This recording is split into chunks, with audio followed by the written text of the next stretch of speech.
কোৱা হয় যে এই ঠাইখনত আজিও কিবা এটা অপৰিচিত শক্তি বসবাস কৰি আছে। আপুনি যাবনে? কৌতূহল নে এক্সপেৰিমেণ্টৰ কাৰণে আপুনি যাব খুজিছে জানো? যদি এনেকুৱা ঠাইত যাব খোজে তেতিয়াহ'লে তেনেকুৱা ঠাইলৈ যোৱাৰ আগতে কি কি সাৱধানতা হাতত লোৱা উচিত, আজিৰ ভিডিঅ'টোত তাৰ বিষয়ে আলোচনা কৰিম। ভিডিঅ'টো শেষলৈকে চাই থাকিব। মোৰ চেনেলটো ফ'ল' আৰু ছাবস্ক্ৰাইব কৰিব। সেই ঠাইত উপস্থিত হোৱাৰ পিছত চিঞৰ বাখৰ নকৰিব, কাকো উপহাস নকৰিব আৰু কোনো অদৃশ্য শক্তিক চেলেঞ্জ নকৰিব। আপুনি শান্ত মনেৰে, শান্তভাৱে আৰু ভক্তিভাৱে মাত্ৰ ঠাইখন পৰ্যবেক্ষণহে কৰক।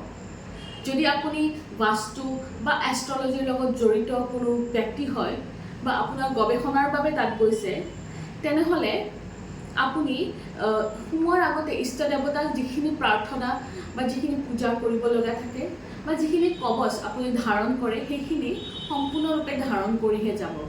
আৰু সেই ঠাইখিনি সোমোৱাৰ পাছত প্ৰাৰ্থনা কৰিব যাতে তাতে থকা কোনো শক্তিক আপোনাৰ পৰা বা কাৰো যাতে অপকাৰ নহয় বা কোনো শক্তিয়ে যাতে ডিষ্টাৰ্ব ফিল নকৰে। সেই কথাখিনি প্ৰাৰ্থনা সহকাৰে বা ভক্তিভাৱেৰে সোমোৱাৰ আগতে জনাই ল'ব।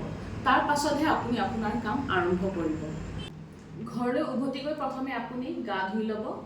তাৰ পাছত কৰ্পূৰ জ্বলাই আৰু ধূপ জ্বলাই গোটেই ঘৰটোৰ লগতে নিজৰ শৰীৰৰ চাৰিওফালে ঘূৰাই ল'ব। আৰু যদি আপুনি বহুত বেছি নিগেটিভিটি ফিল কৰি থাকে বা গাটো বেয়া লগা, শৰীৰটো গধুৰ গধুৰ যেন অনুভৱ কৰি থাকে, তেনেহ'লে নিমখেৰে আপুনি গাটো ধুই ল'ব পাৰে। তাৰ পাছত আপুনি ইষ্ট দেৱতাক সেৱা জনাওক আৰু আপুনি সদায় যিটো মন্ত্ৰৰে পূজা কৰে তেনেকুৱা মন্ত্ৰৰ জাপ কৰক।